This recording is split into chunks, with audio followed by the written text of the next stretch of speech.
இயேசுவின் நாமத்தினாலே உங்களை யாரும் நான் வாழ்த்துகிறேன். இந்த யூடியூப் சேனல் மூலமாக நம்ம தேவ செய்தி தவறாமல் பார்க்கிற உங்களை நான் வாழ்த்துகிறேன், வரவேற்கிறேன். கல்வாரி சபை ஜனங்களை நான் வாழ்த்து வரவேற்கிறேன்.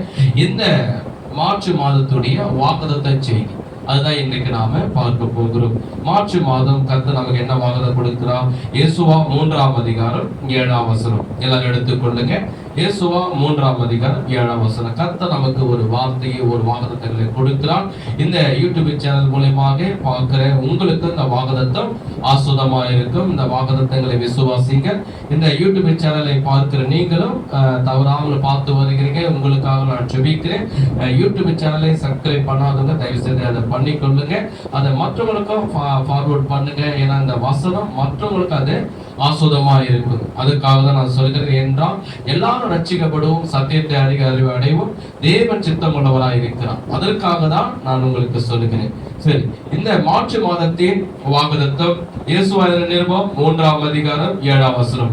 கர்த்தர் யோசுவாவை நோக்கி, நான் மோசோடு இருந்தது போல உன்னோடும் இருக்கிறேன் என்பதை இஸ்ரவேல் எல்லாரும் அறியும்படிக்கு இன்று அவர்கள் கண்களுக்கு முன்பாக உன்னை மேன்மைப்படுத்துவேன். எல்லாரும் ஆமென் சொல்லுவோமா? அல்லேலூயா சொல்லுவோமா? கர்த்தர் நமக்கு ஒரு வாக்குத்தத்தம் கொடுக்கிறார். கர்த்தர் நமக்கு ஒரு வார்த்தையை கொடுக்கிறார். கர்த்தர் இந்த மாதம் நம்மளை ஆஸ்வதிக்கும்படியாக ஒரு வசனத்தை சொல்லுகிறாரே. யோசுவா 3ஆம் அதிகாரம் 7ஆம் வசனம். கர்த்தர் யோசுவாவை நோக்கி, நான் மோசோடு இருந்தது போல உன்னோடும் இருக்கிறேன் என்பதை இஸ்ரவேல் எல்லாரும் அறியும்படிக்கு இன்று அவர்கள் கண்களுக்கு முன்பாக உன்னை மேன்மைப்படுத்துவேன் என்று. எல்லாரும் கைகள் தட்டி கர்த்தருடைய வார்த்தை வாக்குத்தத்தம் நம்முடைய வாழ்க்கையிலே, நம்முடைய குடும்பத்திலே, நம்ம சபையிலே நிறைவேற போறதுக்காக கர்த்தரை நாம் ஸ்தோத்திரம் பண்ணுவோம். நான் கண்களை மூடி கைகளை உயர்த்தி எல்லாரும் சேர்ந்து சொல்லுவோம். என் தேவனாய் கர்த்தர் மோசேயோடு இருந்தது போல, யோசுவாவோடு இருந்தது போல என்னோட கூட இருப்பார். என் சத்துருக்கு முன்பதாக மோசே உயர்த்தின தேவன், யோசுவாவை மேன்மைப்படுத்தின தேவன் என்னையும் என் குடும்பத்தையும் கர்த்தர் மேன்மைப்படுத்துவார். அவர் சொன்ன வார்த்தையை நிச்சயம் எனக்கு நிறைவேற்றுவார். அதை நிறைவேற்றி முடித்தார். கைகள் தட்டி ஆண்டவரை ஸ்தோத்திரம் பண்ணுங்க. ஆமே. நல்ல ஒரு வார்த்தை பாருங்க. ஏன்னா இஸ்ரவேல் ஜனங்க 430 வருஷம் அடிமையா இருந்தாங்க. கர்த்தர் என்ன பண்றாரு? மோசேவை அனுப்பினார். மோசேவை அங்கே போய் மோசே அதற்கு என்ன வார்த்தை சொன்னார் தெரியுமா? ஆண்டவரே, இந்த இஸ்ரவேல் ஜனங்களும் என் செவிக்கு சத்தத்துக்கு செவி கொடுக்க மாட்டாங்க, பார்வனும் நம்ப மாட்டான். ஏன்னா பலவிதமான ராணுவங்களுக்கு அவன் அதிபதி, ஒரு ராஜாவை போன்று உட்கார்ந்து அமர்ந்து இருக்கிறான். அமெரிக்க நாட்டு பிரதமரை போன்று இருக்கக்கூடியவன் யார் என்றால் பார்வோன் நாட்டு, அது எகிப்தில் இருக்கிற பார்வோன். அவனைய வார்த்தை கேட்க மாட்டான். இஸ்ரவேல் ஜனங்களும் நம்ப மாட்டாங்க. இவன் நம்ம கூட போன சகோதரன், இவன் நம்மளை விடலாக்குவானா? இவர் தலைவனா நம்மளுக்கு இருப்பாரா? இவர் சொல் பேச்சு நம்ம கேட்கிறோமான்னு மோசவே அநேக முறை தேவனாய் கர்த்தரிடத்தில் கேள்வி கேட்டவர். அப்ப கர்த்தர் என்ன செய்தார் என்றால் பலவிதமான 10 வாதைகளை கர்த்தர் மோசே மூலமாக எகிப்துக்கு செய்தார். அது எல்லாருமே இஸ்ரவேல் ஜனங்கள் அதை கண்ணார கண்டார்கள். அப்போ கூட அவர்களுக்கு கர்த்தர் மேலே மோசே மேல் நம்பிக்கை வரல. பிற்பாடு கர்த்தர் என்ன செய்தார்? அவர்கள் மோசேவை நம்பணும், மோசே சொல் பேச்சு கேட்கணும், மோசே தான் தலைவனா இருக்கணும், மோசேவை நான் அழைத்து இருக்கிறேன், நான் மோசோடு இருக்கிறேன் என்று கர்த்தர் என்ன செய்தார் என்றால் அவர்களுக்கு முன்பதாக இருக்கிற செங்கடலை 2ஆக பிளந்தார். செங்கடல் 2ஆக பிளந்து இந்த இஸ்ரவேல் ஜனங்கள் எல்லாம் அந்த செங்கடலை கடந்து போக செய்தார். அதை பார்த்த ஜனங்கள் அப்போதான் ஒன்றை புரிந்தது அவங்களுக்கு. கர்த்தர் மோசேயோடு இருக்கிறார், மோசே தான் நமக்கு தலைவனா இருக்க வேண்டும், மோசே சொல் பேச்சு நம்ம கேட்கணும் சொல்லி எப்போ அவர்கள் மோசேவை நம்பினார்கள், எப்போ மோசேக்கு பயந்தார்கள், எப்போ மோசேயுடைய சொல் பேச்சை கேட்டார் என்றால் கர்த்தர் மோசே மூலமாக அற்புதங்களை செய்யும் போது செங்கடல் 2ஆய் பிளந்ததை அவர்கள் பார்த்தார்கள். கண்மாலிருந்து தண்ணீரை கொடுக்கிற இஸ்ரவேல் ஜனங்கள் பார்த்தார்கள். வானத்திலிருந்து மன்னாவை கொடுக்கும் போது கர்த்தர் மோசே மூலமாக கொடுக்கிறதெல்லாம் இஸ்ரவேல் ஜனங்கள் அற்புத அதிசயங்களை பார்க்கும் போதுதான், அந்த அதிசயங்கள்லாம் பார்க்கும் போதுதான் கர்த்தர் மோசேவை நம்பினாங்க, அவருக்கு பயந்தாங்க, அவரை தன் தலைவனாக ஏற்றுக்கொண்டாங்க. ஒரு ஆமென் சொல்லுவோம். அவர் 120 வயசுலயே மரித்துட்டார். இந்த இஸ்ரவேல் ஜனங்கள் முழுதும் எங்க இருக்கிறாங்கன்னா வனாந்தரத்துல இருக்கிறாங்க. வனாந்தரம் என்றால் சுருக்கமா சொல்ல போனா நம்ம பாலைவனம். பாலைவனம் கேள்விப்பட்டிருக்கிறீங்களா? நீங்க பார்த்திருப்பீங்க. ஃபுல்லா மணலா இருக்கும். அப்படி மிஞ்சி போனா எங்காவது பாறங்கள் இருக்கும். அங்க எங்காவது சில பாம்புங்க இருக்கும், சில தேளுங்க இருக்கும். தண்ணி இருக்குமா? வீடு இருக்குமா? கடை இருக்குமா? நிறைய நாட்டுங்கள இருக்காது. அப்படிப்பட்ட பாலைவனத்தில் இருக்கக்கூடியதை யாருக்கு இஸ்ரவேல் ஜனங்க எத்தனை பேர்னா 40 லட்சம் ஜனங்கள். அதுவும் பாத்தீங்கன்னா அவர்கள் எத்தனை வருஷங்களாக அந்த வனாந்தரத்தில் இருந்தாலும் வேதத்தில் சொல்லப்படுகிறது. ஒரு நாள் 2 நாள் இல்ல, 40 வருஷம் இருந்தார்களாம். 40 வருஷம். ஒரு நாள் ஒரு குடும்பத்தை ஒரு நாள் நடத்துவது எவ்வளவு கஷ்டம். ஓலை குடிசையில இருக்கிறவனுக்கு 500 ரூபாய் தேவை ஒரு நாள் குடும்பத்தை நடத்தும். நல்லா மாடி வீட்டுல இருக்கிறவனுக்கு ஒரு நாள் குடும்பத்தை ரெண்ட் பண்ண 1000 ரூபாய் தேவை. வசதியா வாழ்ந்த பிளாட்ல இருக்கிறவங்க பாத்தீங்கன்னா ஒரு நாளைக்கு 2000 3000 செலவாகி போகும். ஒரு வீட்டுக்கு என்ன ஜெபமான கூடுவாங்க, அவங்க சொல்லுவாங்க என்கிட்ட. அப்போ 40 லட்சம் ஜனம் 40 வருஷம் வனாந்தரத்தில் இருக்கிற எவ்வளவு தேவைகள் இருக்குது. அது இல்லாம பலவிதமான ராஜாக்கள் இவருக்கு விரோதமா வருவாங்க, எதிராளிகளா வருவாங்க, பட்டயத்தை ஈட்டி எடுத்து வருவாங்க. மோசே 120 வயசுல மரிச்ச உடனே கர்த்தர் என்ன சொல்ற, யெசுவா நீ எழும்பு, நீ தான் இஸ்ரவேலுக்கு தலைவர், நீ தான் இந்த ஜனங்களை வழி நடத்தும். யாரு? சத்தமே காரணம். மோசே மரித்திட்டாரு. மோசே மரித்திட்டாரு. இப்ப இஸ்ரவேல் எங்க வனாந்தரத்தில் இருக்கிறாங்க. இவங்க தேவன் வாக்குத்தத்தம் பண்ண கானானுக்கு போகணும். தேவன் வாக்குத்தத்தம் கொடுத்த பாலும் தேனும் இடத்துக்கு போகணும். அந்த இடத்தை அடைவதென்று லேசான காரியம் இல்ல. அதை அடையாதபடி பலவிதமான ராஜாக்கள், எதிராளிகள், சத்துருக்கள் இவங்களுக்கு விரோதமா வருவாங்க.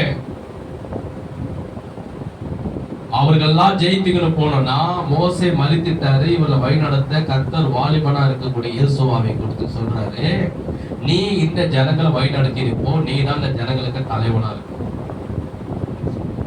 மோசே 40 வருஷம் கூட இருந்தவர் யெசுவா. அவர் எல்லாம் ஆண்டவரே உன்னை முகமுமாய் பார்த்தவர் மோசே.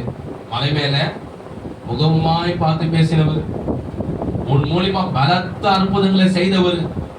அவருக்கே இந்த ஜனங்கள் என்ன பண்ணல, செவி கொடுக்கல. அவரே முறுமுறுத்துச்சு, அவரே குறை சொல்லிச்சு, அவரே கல்லெறிந்து கொல்ல பார்த்துச்சு. அது மாத்திரமல்ல, எவ்வளவு ராஜாக்கள் கடந்து வந்தாங்க. அவர் யுத்த வீரர். யாரு? மோசே யுத்த வீரர். அரண்மனையில வளர்ந்தவர். அரண்மனையிலே பார்வோனுடைய அரண்மனையில வளர்ந்தவர். எல்லா யுத்த கலைகளை கற்றுக்கொண்டவர். எப்படி யுத்தம் செய்யணும் சொல்லி மோசேக்கு தெரியும். ஒரு எகிப்தியனே பட்டயமே இல்லாம கையாலே அடிச்சு கொன்று சாவடிச்சவர். மோசேக்கு நல்லா யுத்த கலைகளை தெரியும். அவரே மரித்துட்டாரு. நான் எப்படி ஆண்டவரே இந்த 40 லட்சம் ஜனத்தை வனாந்தரத்துல கொண்டு போவேன்? அதுவும் இந்த ஜனங்களும் மனங்கா கழுத்து உள்ள ஜனங்கள், என் சொல்ற பேச்சு கேட்காம எதிராளி வந்த சத்துருக்கள் எவ்வளோ பேர் கடந்து வந்தாங்க. மோசே ஜெயிச்சுட்டு வந்தாரு. நான் ஜெயிக்க முடியுமா? இந்த ஜனங்களை என்ன நம்புவாங்களா? என்ன தலைவனா ஏற்றுக்கொண்டாங்களா? யோசனை பண்ணி பாருங்க. ஒரே இடத்துல ஒன்னா இவர் பிறந்து வளர்ந்தவர். ஒரே கோத்திரம், ஒரே இஸ்ரவேல் ஜனங்க, ஒரே மாம்சத்தை பிறந்து வளர்ந்தவங்க. நான் தான் உங்களுக்கு தலைவன், நான் ஏத்துப்பாங்களா? அவரை காட்டில வயசுக்கு மேலானவன் இருக்கிறான். அவரை காட்டில திறமை உள்ளவன் இருக்கிறான். யெசுவா தலைவனா ஏத்துப்பாங்களா? ஏத்துக்க மாட்டாங்க. ஆண்டவரே நான் ஒரு வாலிபன் அப்படின்றாரு. அப்போதான் கர்த்தர் என்ன சொல்றாருன்னா, யெசுவா சொல்லி கர்த்தர் யெசுவா நோக்கி, நான் மோசோட இருந்தது போல ஒரு வார்த்தையை சொல்லி பலப்படுத்துற. நான் மோசோட கூட இருந்தல, இப்ப உங்க கூட இருப்பேன். இப்ப அதே வார்த்தை தான். கவுனிங்க, வந்து உட்காருங்க, முகத்தை பாருங்க. இனி கர்த்தர் நம்மளோடு சொல்றாரு, அவர் மோசோட இருந்தது போல யெசுவாவோட இருந்தது போல நம்மளோடு கூட இருக்கிறார். அவர் சொல்றாரு, நான் மோசேல இருந்தது போல அவரோடு கூட இந்த அற்புதங்கள் அதிசயம் நான் செய்தது போல இந்த ஜனங்களை நான் வழிநடத்துவது போல உன் கூடவே நான் இருப்பேன் யெசுவான்றாரு. அதே போல கர்த்தர் சொல்றாரு, நான் உன் கூடவே இருப்பேன். அவர் நம்ம கூட இருந்தா போதுங்க, எல்லா தோல்வி வெற்றியா மாறிடும். அல்லேலூயா. எல்லா காரியம் நமக்கு ஜெயமா மாறிடும். ராமே சொல்லுமா? அது சொல்றாரு, உன்னோடு கூட இருக்கிறேன் என்பதை இஸ்ரவேல் எல்லாரும் அறியும்படிக்கு இன்று அவர்கள் கண்களுக்கு முன்பாக உன்னை மேன்மைப்படுத்துவேன்.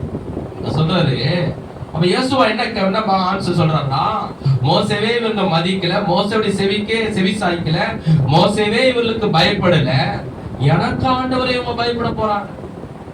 நான் எப்படிப்பட்ட ஒரு வாலிபன், எனக்கு இவங்க பயப்பட மாட்டாங்க, என் தலைவனை ஏற்றுக்கொள்ள மாட்டாங்க, என் வார்த்தைக்கு செவி கொடுக்க மாட்டாங்க. நீ கவலைப்படாது, அதுக்கு ஒண்ணு நான் பண்றேன்.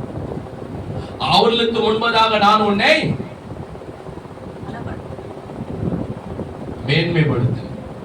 அவர் முன்பாக என்ன பண்ண போறாரு கர்த்தர்?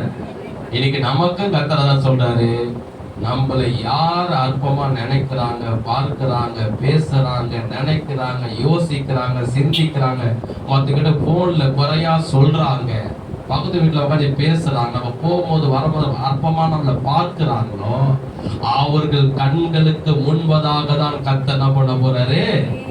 உன்னை என்னையும் மேன்மைப்படுத்த போகிறார். கைக்கு தண்ணி கர்த்தரை ஸ்தோத்திரம் பண்ணுவோம். அவர்களுக்கு முன்பதாக தான் கர்த்தர் நம்ம தலையை மேன்மைப்படுத்த போகிறார், நம்முடைய வாழ்க்கையை உயர்த்த போகிறார், நம்முடைய குடும்பத்தை உயர்த்த போகிறார், நம்முடைய ஊழியத்தை உயர்த்த போகிறார், நம்முடைய எதிர்காலத்தை அவர் உயர்த்த போகிறார், நம்முடைய வேலையை கர்த்தர் உயர்த்த போகிறார். அதாமே சொல்லுவோம். இதுக்கு அப்புறம் என்ன நடந்ததுன்னா, சரி ஒரு அற்புதம் செய்யல, செய்தா தானே எங்க ஜனங்களாம் இயேசுவா தலைவனை ஏற்றுக்கொள்ளும். ஏன்னா ஒரே சவனா இருக்கிறான், கூடவே இருக்கிறாரு வாலிப, இவரை காட்டில வயசானவங்க இருக்கிறாங்க, இவரை காட்டில திறமை உள்ளவங்க இருக்கிறான், திடீர்னு தான் தலைவனை ஏற்றுக்கொள்வாங்களா? மாட்டான். இப்ப கர்த்தர் ஒரு காரியத்தை செய்யறாரு. என்ன செய்யறாருன்னா, இஸ்ரவேல் ஜனங்க எங்க இருக்கிறாங்க சொன்னேன்? வனாந்தரத்தில் இருக்கிறாங்க.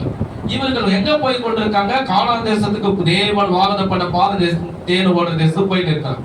இப்ப போற வழியில என்ன வந்துச்சுன்னா, யோர்தான் நதி வந்துச்சு. என்ன நதி? யோர்தான் நதி ஓடுது. இந்த நதி எப்படி ஓடுதுன்னா, அதுவும் பைபிள்ல சொல்லப்படுகிறது, அறுப்பு காலமா.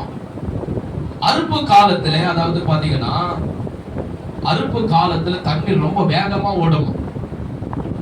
வேகமா ஓடுற நேரத்துல ஒரு மனுஷனோ ஒரு மிருகமோ கரையை கடக்க முடியாது. யாரு பாத்தீங்கன்னா தெரியும், இந்த செய்தியில காட்டுவாங்க, அது தண்ணிகளை வந்து டேம்பை திறந்து விடுவான். டேம்பை திறந்து விடும் போது அந்த தண்ணி அப்படியே மேல இருந்து அருவி அப்படியே அடிச்சுன்னு ஓடும். அந்த நேரத்துல யாராவது ரோடத்தான் அந்த தண்ணியை கடக்க நினைச்சா கூட அதுல அடிச்சுன்னு போயிடுவான். அந்த நேரத்துல இந்த தண்ணி எப்படி கடந்து போறது, அதுல போறவங்க எல்லாருமே சாவாங்க. அது மட்டும் இல்ல, இவங்க கிட்ட என்ன இருக்குது, பெரிய புருஷர்கள் மாத்திரம் அல்ல, மனைவி, வெள்ளைங்க, கூட ஆடு மாடுங்க, இதெல்லாம் அந்த யோர்தான் நதியை கடக்கணும். எப்படி முடியும்? அதுவும் தண்ணியை அருவி அடிச்சுன்னு ஓடுது. இப்ப கர்த்தர் ஒண்ணு சொல்றாரு. என்ன சொல்றாருன்னா, இயேசுவா, இந்த ஜனங்க உன்னை மதிக்க மாட்டாங்கல்ல, இந்த ஜனங்க உன்னை கனம் பண்ண மாட்டாங்கல்ல, நீ என்ன தலைவன், நீ என்ன சொல்றது, நான் அப்படி உன் பேச்சு எடுக்க மாட்டாங்கல்ல, அவங்க முன்னாடி உன்னை நான் மேன்மைப்படுத்துறேன், அவங்க முன்னாடி உன்னை கனம் பண்றேன், நீ யோர்தான் நதிக்கு முன்னாடி போ சொல்றாரு பாருங்க. அதே 3ஆம் அதிகாரம் 3ஆம் அதிகாரம் 10ஆம் வசனத்துல இருந்து, பின்பு இயேசுவா ஜீவனுள்ள தேவன் உங்கள் நடுவே இருக்கிறார் என்பதையும், அவர் கானானியரையும் ஏத்தேரையும் ஏவியரையும் பெர்சியரையும் கிர்காசியரையும் ஏமோரியரையும் எபூசியரையும் உங்களுக்கு முன்பாக துரத்தி விடுவார் என்பதையும் நீங்கள் அறிந்து கொள்வதற்கு அடையாளமாக. 11 வசனத்தை கவனிங்க எல்லாரும். 11ஆம் வசனம், இதோ சர்வ பூமிக்கு ஆண்டவராய் இருக்கிறவருடைய உடன்படிக்கை பெட்டி உங்களுக்கு முன்பாக யோர்தானில் போகிறது. இப்போது இஸ்ரவேல் கோத்திரங்கள் 12 பேரை ஒவ்வொரு கோத்திரத்துக்கு ஒவ்வொருவராக பிரிந்தெடுங்கள். சம்பவிப்பது என்னவென்றால், சர்வ பூமிக்கும் ஆண்டவராயிருக்கிற கர்த்தரின் பெட்டி சுமக்கிற ஆசாரிகள் உள்ளங்கால் யோர்தான் தண்ணீரில் பட்ட மாத்திரத்திலே மேலே இருந்து ஓடி வருகிற யோர்தான் தண்ணீர் ஓடாமல் ஒரு குவியலா நிற்கும் என்றான். கவனிங்க, அந்த பகுதி அப்படியே வச்சுங்க. பைபிள் படியும், பைபிள் பாருங்க, என்ன பிரசங்கம் பண்ணுங்க, என்ன கவனிங்க தயவுசெய்து. இப்ப யோசுவா வந்து சொல்றாரு, என்ன சொல்றாருன்னா, ஆசாரியர்கள்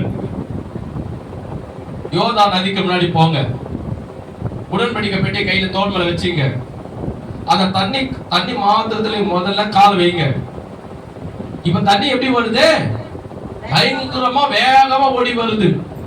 இந்த டேங்க் நம்ம இடத்த தண்ணி திறந்து விடுவோம், அதை பாருங்க தெரியும், வேகமா ஓடி வருது. அது அப்படியே நாம ஸ்டாப் ஆகி உங்களுக்கு 2ஆ பைப் திறக்கும், திறந்து உங்களுக்கு ஒரு தண்ணி உங்களை அடிச்சு போகாது, அப்படி 2ஆ பைப் திறந்து நீங்க கரை ஏறி போவீங்க. யார் சொல்றது? யார் சொல்றது? இயேசுவா சொல்றாரு. ஜனங்களுக்கு எப்படி இருக்காது? என்ன யோசுவா உங்களுக்கு ஆயிடுச்சு? இல்ல என்ன பேசுறேன்னு? அறுப்பு காலமாகுது, யோர்தான் நதி அடிச்சுக்கிட்டு வருது. இந்த நேரத்தை நம்ம கிட்ட நம்ம மட்டும் இல்ல, மனைவி இருக்கிறாங்க, அப்பா அம்மா இருக்கிறாங்க, வயசானவங்க இருக்கிறாங்க, ஆடு மாடு வருது, குழந்தை குட்டிலாம் இருக்குது. இந்த நேரத்துல போய் யோர்தான் தண்ணியில போய் கால் வச்சோடனே தண்ணி ரெண்டா பறந்துருமா? தண்ணி ரெண்டா பறக்குது. அதெல்லாம் அது தண்ணி அதுவே அடிச்சுக்கிட்டு ஓடுது. நாங்க போய் காலை வச்ச எப்படி ரெண்டா பறந்து போவோம்? நாங்க தேவ தூதரா? இது எப்படி நடக்கும் யோசுவா? கேட்டிருக்க மாட்டாங்களா? யோசனை பண்ணிப்பா. இது எப்படி நடக்கும்? தண்ணி ரெண்டா பறந்து போயிடுமா? அது எப்படி வை வரும்? தண்ணி ரெண்டா பறந்து போய் வை வந்துடுமா? கேட்கிறான். யோசுவா சொல்றாரு, கர்த்தர் என்னோட கூட இருக்கிறார், நீங்க போய் யோர்தான்ல காலை வைங்க. யோசுவா தரையில நடந்து போக சொல்லி போகணும், மலை மேல ஏற சொல்லி ஏறணும், வயல்வெளியில போக சொல்றோம் நடந்து போறோம். யோர்தான் நதியில போய் காலை வை, அது ரெண்டா பறந்து போவோம், உனக்கு ஒரு வை வரன்னா என்னாச்சு ஐயோ யோசுவா உனக்கு? இல்ல, கர்த்தர் என்னோட கூட. அதுவும் தண்ணி எப்படி வருது? பயங்கர வேகமா, அறுப்பு காலத்துல வேகமா ஓடி வருது தண்ணி. அதுல போன எல்லாரும் அடிச்சுக்கிட்டு போக வேண்டியதா தண்ணியோட சேர்ந்து. ஆனா யோசுவா சொல்ற, நீங்க போங்க யோர்தான் நதியில காலை வைங்க. என்ன நடக்குது பார்க்கலாமா? பாருங்க 14ஆம் வசனம். ஜனங்கள் யோர்தானை கடந்து போக தங்கள் கூடாரங்களில் இருந்து புறப்பட்டார்கள். ஆசாரிகள் உடன்படிக்கை பெட்டி ஜனங்களுக்கு முன்னே சுமந்து கொண்டு போய் யோர்தான் மட்டும் வந்தார்கள். வந்து நின்றாங்க. யோர்தான் அறுப்பு காலம் முழுவதும் கரை புரண்டு போகும். பெட்டி சுமக்கிற ஆசாரிகள் கால்கள் தண்ணீர் ஓரத்திலே பட்ட உடனே மேலே இருந்து ஓடி வருகிற தண்ணீர் நின்று சாதாரண கடுத்த 6ஆம் ஊர் வரைக்கும் ஒரு குவியலாக குவிந்தது. உப்பு கடல் என்ற சமமான வெளியில் கடலுக்கு ஓடி வருகிற தண்ணீர் பிரிந்து ஓடிட்டு அப்போது ஜனங்கள் எரிகோவுக்கு எதிராக கடந்து போனார்கள். சகல ஜனங்கள் யோர்தானை கடந்து தீரும் அளவும் கர்த்தருடைய உடன்படிக்கை பெட்டியை சுமக்கிற ஆசாரிகள் யோர்தானின் நடுவிலே தண்ணீர் இல்லாத தரையிலே, வார்த்தை கவனிங்க, யோர்தானின் நடுவிலே தண்ணீர் இல்லாத தரையிலே காலூன்றி நிற்கும் போது இஸ்ரவேலர் எல்லாரும் தண்ணீரற்ற உலர்ந்த தரை வழியாக கடந்து போனார்கள். ஒரு ஆமே சொல்லுவா, ஒரு அல்லே சொல்லுவா. எவ்வளவு பெரிய ஒரு அற்புதம் பாருங்க. எல்லாம் யோர்தான் நதியில போய் நின்றாங்க. தண்ணியில கால் வைக்கல, வச்சா உள்ள சாவடிதான். கரை புரண்டு வேகமா தண்ணி ஓடுது. இவங்க கிட்ட என்ன இருக்குது? வயசான தாய்மார்கள் இருக்கிறாங்க, மனைவி இருக்கிறாங்க, குழந்தைங்க இருக்குது, கூட ஆடு மாடுகள் இருக்குது, கழுதைகள் ஒட்டங்கள் எல்லாமே இருக்குது. தண்ணியில அடிச்சுக்கிட்டு போகுது, அதுக்கு ஓடுது.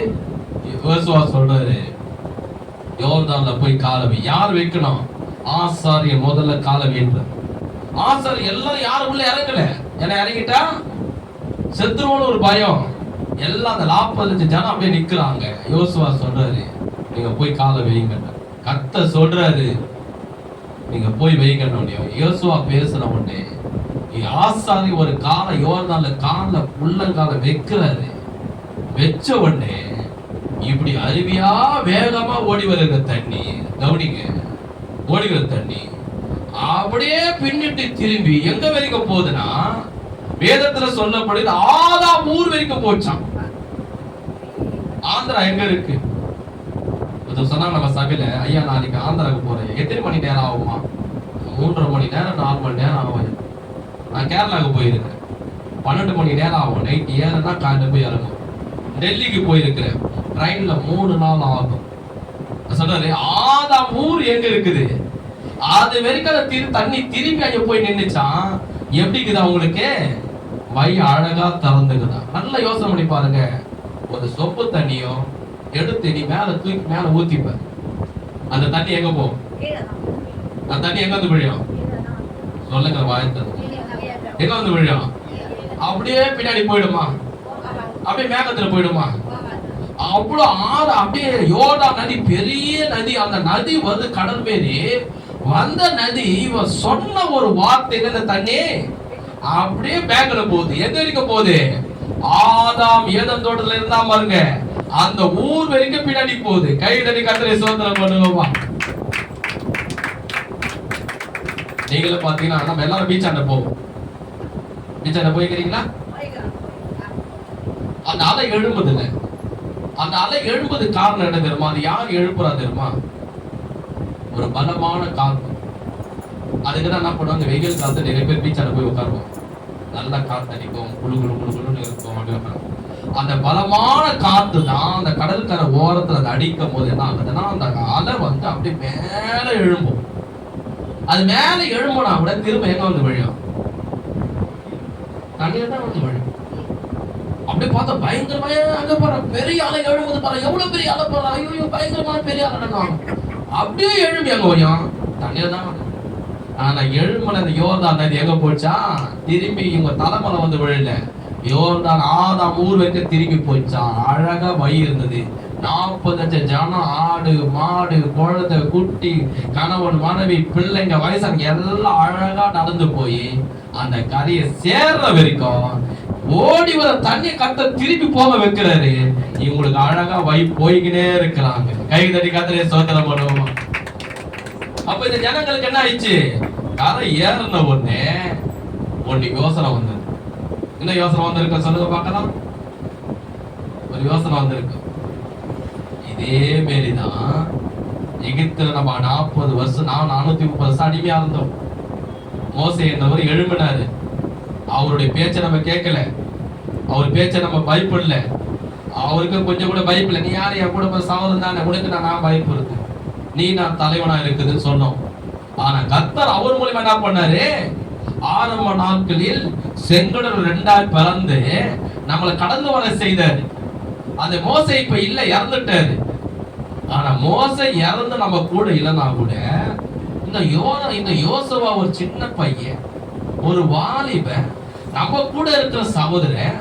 ஆனா இவன் சொன்ன வார்த்தையினால இந்த யோர்தான் நதி பின்னிட்டு போயிடுச்சு. மேல போன தண்ணி கூட கீழே வந்து விழும் காத்து அடிச்சா. ஆனா அது பின்னிட்டு போச்சு. 40 லட்சம் பேரை ஏற வரைக்கும் ஒரு சொட்டு தண்ணி கூட நம்ம தலைமையில வந்து விழல.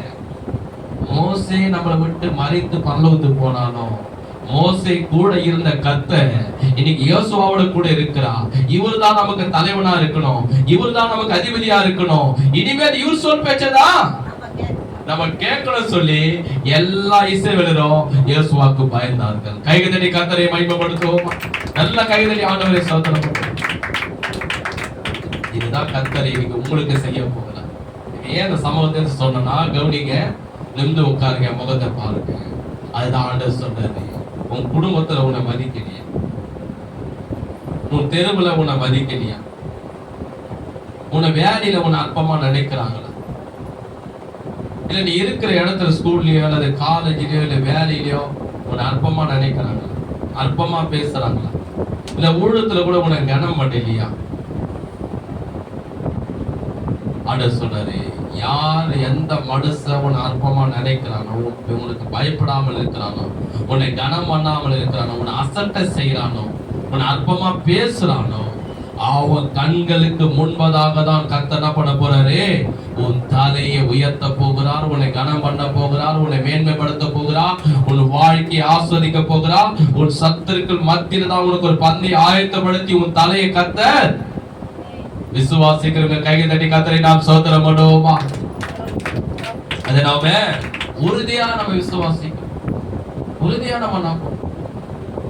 பாருங்க, என்ன பண்ணோம், நான் வீடு சந்திக்க போவேன். கவுனிங்க, வீடு சந்திக்க ஜெபம் பண்ண போவேன்.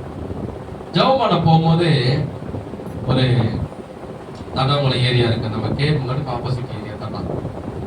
அது உள்ள ஃபுல்லா முழுதும் பார்த்தீங்கன்னா தெலுங்கு மக்கள் இருக்கிறாங்க. இருக்கிறவங்க கொஞ்சம் வந்திருக்காங்க, தனாமா ஜெரேமியா இவங்கெல்லாம் வந்திருக்கிறாங்க. இன்னும் சில பேர் இன்னைக்கு வரல. அவங்க வீட்டுக்கு ஜெபம் பண்ண போவேன்.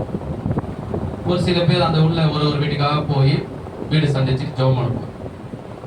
அப்போ ஒரு சில பேருக்கு என்ன பண்ணுவோம், நாங்கள் கைப்பில் இதெல்லாம் கொடுப்போம்.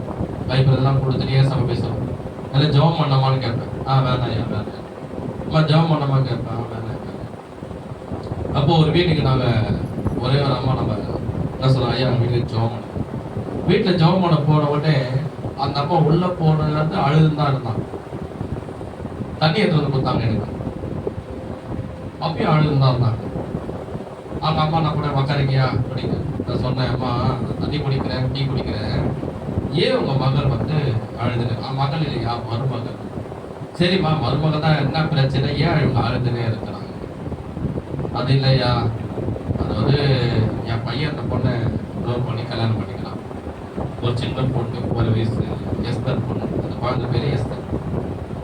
இப்போ என்ன ஆயிடுச்சு, எங்க என் பையன் என் மருமகனை பேசுறதில்லை, பழகுதில்லை, கொள்றதில்லை. அந்த அம்மாவை நான் கூப்பிட்டு வாமா கொஞ்சம் உட்காருமா, ஏசப்படி ஜோம் பண்ணுவோம். அந்த மகளை வந்து உட்காந்து முக்காடு போட்டு அழுதுகினே தான். ஏமா அழுவுறீங்க? இல்லையா, இப்போ வீட்டு கூட வருது இல்லை.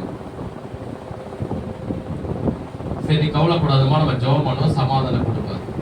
இல்லையா, நேற்று தான் நோட்டீஸ் வந்தது, வீட்டு நோட்டீஸ் வந்தது, நான் உங்களை டைவர்ஸ் பண்ணுறேன். இத்தனைக்கும் நாங்கள் விரும்பி தான் கல்யாணம் பண்ணிக்கணும். 1 வயசு குழந்தைய கூட கூப்பிட்டு மடியில் உட்கார வச்சாங்க. அந்த குழந்தை பேர் எஸ்தர். சின்ன வயசுயா, நாங்கள் எப்படி குடும்பத்தோடு பிரிஞ்சு இருக்கிறோம், எனக்கு நீ வேண்டாம் சொல்கிறேன், டைவர்ஸ் நோட்டீஸ் அனுப்பிச்சிட்டேன், நான் என்ன பண்ணுறதுயா, எனக்கு எவ்வளோ ஒரு அவமானம், எவ்வளோ ஒரு அசிங்கம். இப்போதான் கொஞ்ச நாள் தான் கல்யாணம் ஆயிடுச்சு, குழந்தை பிறந்து 1 வயசு தான் ஆகுது. எனக்கு 4 பேர் மத்திய நான் இப்படி தலை நிமிர்ந்து நடப்பேன். எங்கே போனாலும் என்ன கேட்பாங்க, கணவர் வரலையா, கணவர் வரலையா? ஏதாவது ஒரு கல்யாணத்துக்கு போய் பாருங்க, மனைவியை பார்த்தாங்கன்னா கணவரை கேட்பாங்க, கணவரை பார்த்தாங்கன்னா மனைவி, எங்க மனைவி வரலையாங்க. 2 பேரையும் பார்த்தாங்கன்னா பிள்ளைங்க வரலையாங்க. யார் வாயினா சும்மா இருக்கமா? எப்படியா நான் பதில் சொல்றேன்? எனக்கு எவ்வளோ அவமானம், எவ்வளோ அசிங்க. அது கூட என்ன வேணான்றாரு, வீட்டுக்கே வரல, ரொம்ப வருஷமா வரல, கஷ்டமா இருக்குது. டைவர்ஸ் நோட்டீஸ் வர அனுப்பிச்சிருக்கிறேன். அவங்க அம்மா சொல்றாங்க, என்ன என் பொண்ணு மருமக நல்லா தான் இருக்குது, இந்த பையன் ஏன் தான் அப்படி பண்றான்னு தெரியல, எங்க இருக்கிறாவே தெரியல.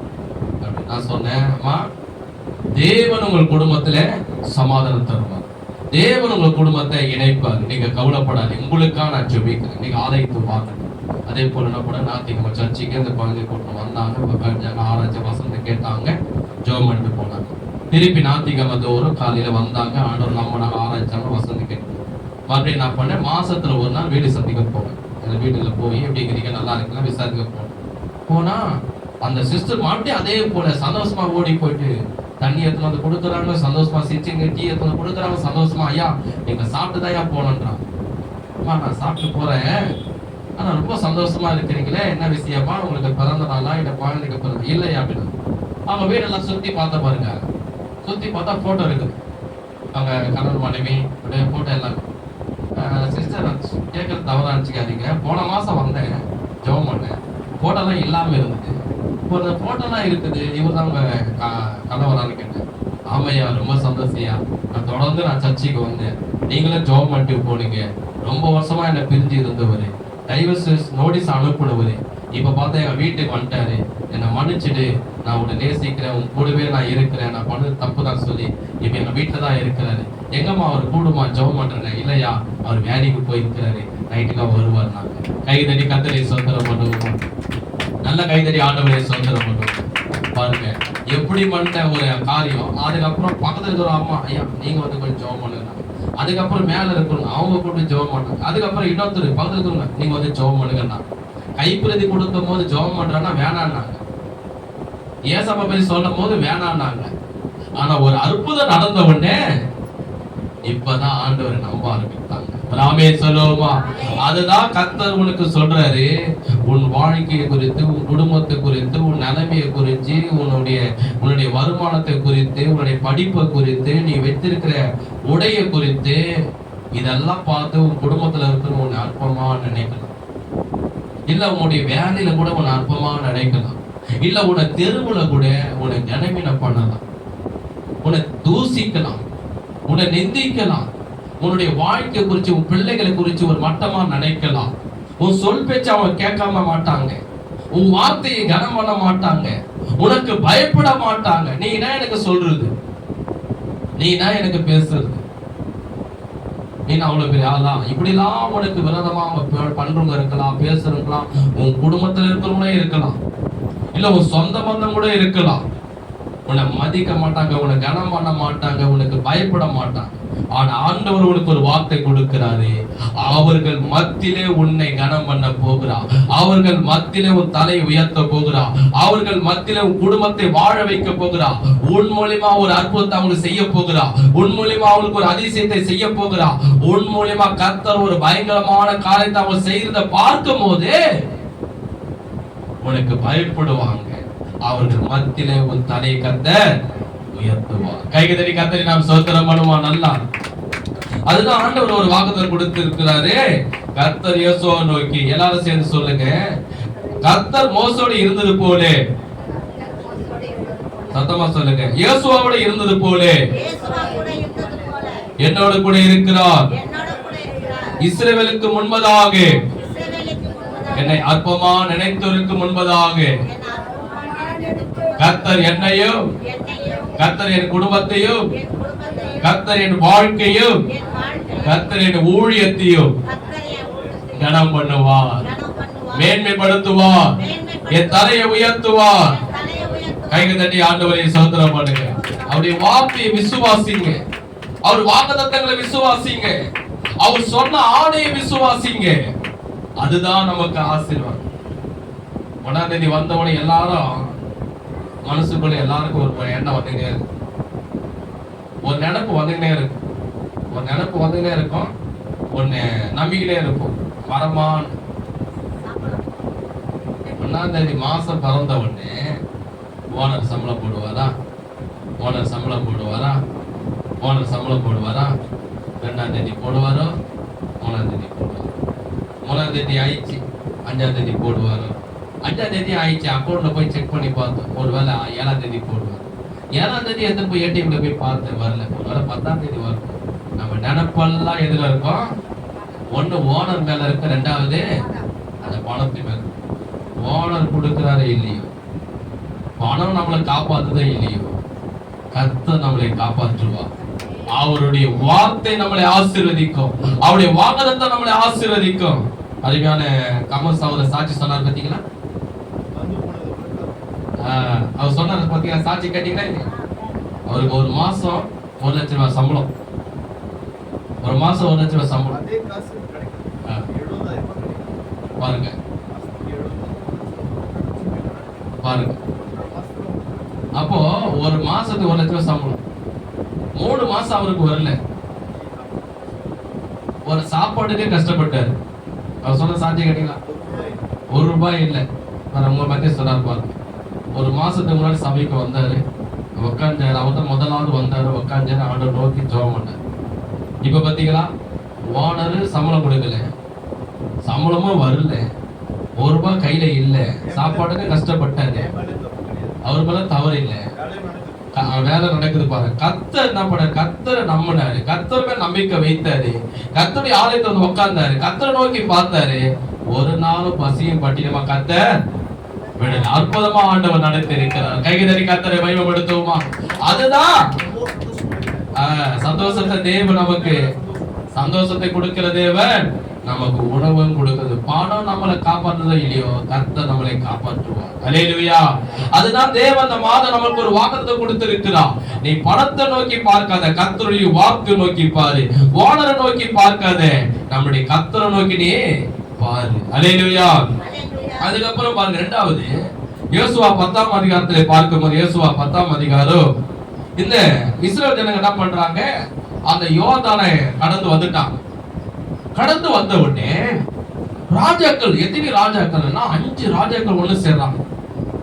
கவனிங்க, 5 ராஜாக்கள் ஒன்று சேர்ந்து என்ன பண்றாங்க? அவங்க சொல்றாங்க, இந்த இஸ்ரவேல் ஜனங்க நம்ம வழியா கடந்து வராங்க, இவர்கள் லேசான ஆள் இல்ல, இவர்கள் பலவிதமான அமலேற்களை ஜெயித்தவங்க, இவங்க பார்வோனை ஜெயித்தவங்க, எரிகோவில் இருக்கிற ராஜாவை ஜெயித்தவங்க. அதனால நம்ம ஒரு ஆளா போனா நம்ம யுத்தம் பண்ணி ஜெயிக்க முடியாது. அதனால இந்த இஸ்ரவேலுக்கு விரோதமாக, யோசுவாக்கு விரோதமாக 5 ராஜாக்கள் ஒன்று சேர்ந்தாங்க. 5 தேசம் ஒன்று சேர்ந்து, இப்ப பாருங்க, இப்ப யுத்தம் நடக்குது. இஸ்ரவேலுக்கும் ஈரானுக்கும், ரஷ்யாவுக்கும் உக்ரைன் நாட்டுக்கும், இந்தியாவுக்கும் பாகிஸ்தான். ஒரு நாடு மோதிக்குது.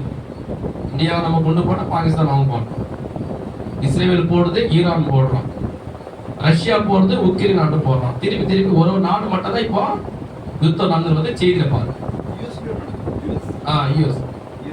ஒரு நாட்டோட 5 நாடு ஒண்ணு சேர்ந்துச்சுன்னு வச்சுக்கிறேன். ஒரு நாட்டோட 5 நாடு ஒண்ணு சேர்ந்துச்சுன்னா, இப்ப இஸ்ரேலோட 5 நாடு ஒண்ணு சேர்ந்துச்சுன்னா ஈரான் ஜெயிக்க முடியுமா? தலைநாட்டுல முடியாதுல்ல. ஏன்னா 5 நாடு ஒண்ணு சேர்ந்துச்சுன்னா 5 ராணுவங்கள் சேர்ந்துரும், ஆயுதங்கள் சேர்ந்துரும், படைகள் சேர்ந்துரும், ஏவுகள் சேர்ந்துரும், எல்லாமே சேர்ந்துரும் இல்லையா? 5 நாடு சேர்ந்த ஒரு நாடோட ஒரு நாடு ஜெயிக்க முடியுமா? முடியாது, முடியாது. நம்ம வார்த்தை சொல்ல போனா ஒரு ஆளுகிட்ட ஒரு ஆள் சண்டை போடுவோம், ஒரு ஆளுகிட்ட 5 பேர் சேர்ந்தாங்கன்னா ஒரு ஆள் ஜெயிக்க முடியுமா? இப்படி சொன்னாதான் உங்களுக்கு தெளிவா புரியும். அது போல என்ன சொல்றாருன்னா, இந்த இஸ்ரவேலோட இயேசுவோட 5 நாடு, 5 தேசம், 5 ராஜாக்கள் எல்லாரும் ஒண்ணு சேர்ந்து யுத்தத்துக்கு வராங்க பாருங்க.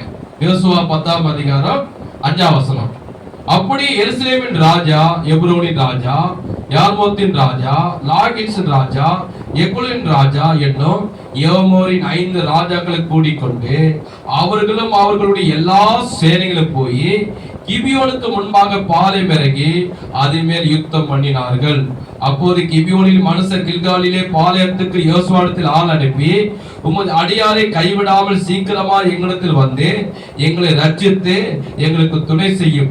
பர்வதங்களிலே குடியிருக்கிற ஏமோரின் ராஜாக்கள் எல்லாரும் எங்களுக்கு விரோதமாய் கூடினார்கள் என்று சொன்னார்கள். உடனே யோசுவாவும் அவனோடு கூட சகல யுத்த மனுஷரும் சகல பராக்கிரமசாலிகளும் கில்காலிலிருந்து போனார்கள். கர்த்தர் யோசுவாவை நோக்கி, அவர்களுக்கு பயப்படாயாக, உன் கைகளில் அவர்களை ஒப்பு கொடுத்தேன், அவர்கள் ஒருவரும் உனக்கு முன்பாக எதிர்த்து நிற்பதில்லை. ஒரு ஆமென் சொல்லுவோமா? ஒரு அல்லேலூயா சொல்லுவோமா? என்ன சொல்றாங்க? 5 நாடு, 5 தேசம், 5 ராஜாக்கள் எல்லாரும் ஒன்று சேர்ந்து என்ன பண்றாங்க? இஸ்ரவேலுக்கு விரோதமாக, யோசுவாவுக்கு விரோதமா வராங்க. எப்படி இருந்திருக்கும் யோசனை பண்ணிப்பார். ஒரு மனுஷனோட 5 பேர் வந்தா சண்டை போட அவனுக்கு எப்படி இருக்கும்? ஒரு பயம் இருக்கும். ஒரு நாடு அங்க யுத்தம் நடக்குது, ஒரு நாட்டோட சேர்ந்து 5 நாடு ஒண்ணு சேர்ந்து வந்தா என்ன இருக்கும்? பயம் வரும். இந்த இடத்துல பார்த்தா 5 ராஜாக்கள், கவனிங்க, 5 தேசம், 5 ராணுவம் எல்லாம் சேர்ந்து இஸ்ரவேலை ஜெயிக்கணும், மேற்கொள்ளணும், அவனை அழிக்கணும், யோசுவாவை அழிக்கணும், இஸ்ரவேலை அழிக்கணும் சொல்லி 5 நாடு ஒண்ணு சேர்ந்து வரும். எல்லாருக்குனாவது பயம் வருது. ஏன்னா ஒரு நாடு மோத எப்படி ஜெயிச்சுட்டு வந்தாங்க? இஸ்ரவேல் பார்வோனை ஜெயிச்சுட்டு வந்தாங்க, அமெரிக்கா ஜெயிச்சுட்டு வந்தாங்க, எரிகோ ராஜாக்களை ஜெயிச்சுட்டு வந்தாங்க. இப்ப 5 நாடு, 5 தேசம், 5 ராணுவம், எவ்வளவு லட்சம் இருக்கும்? இப்படி வரும்போது எல்லாருக்கும் ஒரு பயம் வரும். அவங்ககிட்ட ஆயுதங்கள் அதிகம், ஆட்கள் அதிகம், ராணுவங்கள் அதிகம், தேசங்கள் அதிகம், சிப்பாய்கள் அதிகம், படத்தலைமைகள் அதிகம், எல்லாம் பயப்படுறாங்க. அது கர்த்தர் என்ன சொல்றாரு தெரியுமா? அது சொல்றாரு, யோசுவா நீ அவர்களுக்கு பயப்பட. பகுதியில் பார்த்து சொல்லுங்க, யாருக்கு நீ பயப்பட. பகுதியில் பார்த்து சொல்லுங்க, யாருக்கு நீ பயப்படாது. எத்தனை பேர் வந்தாலும் சரி, யாருக்கு நீ பயப்பட. யாருக்கு பயப்படணும்னா கர்த்தர் ஒருத்தருக்கு தான் நம்ம பயப்படணும். அல்லேலூயா.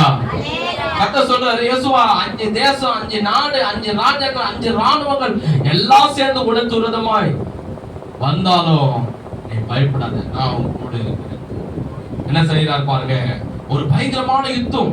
இவங்க ஒரு தேசம், அவங்க 5 தேசம், இவங்க ஒரு ஜனம், அவங்க 5 ஜனம், இவங்க ஒரு ராணுவம், அவங்க 5 ராணுவம். ஜெயிக்க முடியுமா? முடியாது. எல்லாம் கவனிங்க.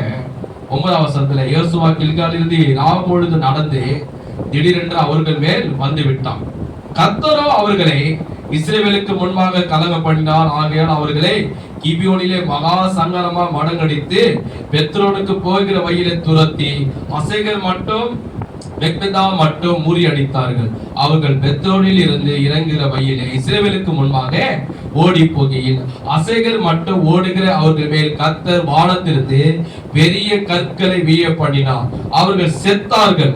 இஸ்ரவேல் புத்திரர் பட்டயத்தால் கொன்றவர்களை பார்க்கிலும் கல் மழையினால் செத்தவர்கள் அதிகமாக இருந்தார்கள். கர்த்தர் ஏமோரியையும் இஸ்ரவேல் புத்திரருக்கு முன்பாக ஒப்பு கொடுக்கிற நாளிலே யோசுவா நோக்கி பேசி பின்பு இஸ்ரவேலின் கண்களுக்கு முன்பாக சூரியனே நீ கெபியன் மேலும், சந்திரனே நீ அயனன் மேல் பள்ளத்தாக்கில் மேலும் தரித்து நில்லுங்கள் என்றார். அப்போது ஜனங்கள் தங்கள் சத்துருக்களுக்கு நீதி சரி கட்ட மட்டும் சூரியன் தரித்து சந்திரன் நின்றது. இது யாசோரின் புத்தகத்தில் எழுதியிருக்கிறவில்லையா? அப்படியே சூரியன் அஸ்தமித்த தீவிக்காமல் ஏறக்குறைய ஒரு பகல் முழுதும் நடுவானத்தில் நின்றது. இப்படியே கர்த்தர் ஒரு மனிதனுடைய சொல் கேட்டு அந்நாரை ஒத்த அதற்கு முன்னும் இல்லை அதற்கு பின்னும் இல்லை கர்த்தர் இஸ்ரவேலுக்காக யுத்தம் பண்ணினார். பின்பு யோசுவா இஸ்ரவேல் அனைத்தோடு கூட கில்காலில் இருக்கிற பாளையத்துக்கு திரும்பினார். அந்த 5 ராஜாக்களும் கவனிங்க, அந்த 5 ராஜாக்கள் ஓடி போய் மக்பேதாவில் இருக்கிற ஒரு கெபியில் ஒளிந்து கொண்டார்கள். 5 ராஜாக்களும் மக்பேதாவில் இருக்கிற ஒரு கெபியிலே ஒளிந்திருந்து அகப்பட்டார்கள் என்று யோசுவாவுக்கு அறிவிக்கப்பட்டது. ஒரு ஆமென் சொல்லுங்க. ஒரு அல்லேலூயா சொல்லுங்க. கவனிங்க, என்ன சம்பவம்னா 5 நாடு 5 தேசம் 5 ராஜாக்கள் எல்லாம் ஒன்று சேர்ந்து சண்டை போடுறாங்க. சண்டை போடும் போது அந்த காலத்திலே இது எப்போ 6000 வருஷத்துக்கு முன்பதாக 6000 வருஷத்துக்கு முன்னாடி ஒரு மலைக்கு ஒரு யுத்தம், பயங்கரமான யுத்தம் நடக்குது.